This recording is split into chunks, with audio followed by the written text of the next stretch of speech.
রমজান আসে ঊর্ধ্বগতি বাড়তে থাকে, ঠিক না?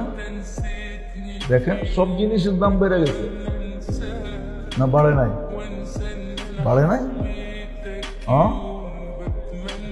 বাড়লো কেন? কে বাড়াইছে? কেউ না কেউ তো বাড়াইছে, ঠিক না? কেন বাড়াইছে? দুনিয়া কামানোর জন্যই তো বাড়াইছে।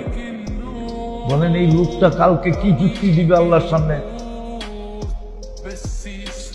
যারা দৈনন্দিন প্রয়োজনের জিনিসের দাম বাড়ায়া দিছে রমজানের হাওয়া পায়া, ওরা কালকে আল্লাহর কাছে কি যুক্তি দিবে?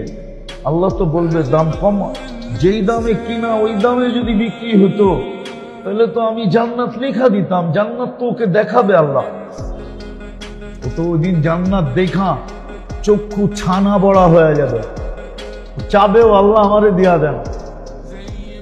আল্লাহ তো ফুটবলের মতো জাহান্নামে নিক্ষেপ করবে, বলবে ছিল তো এটাই তোর জন্য।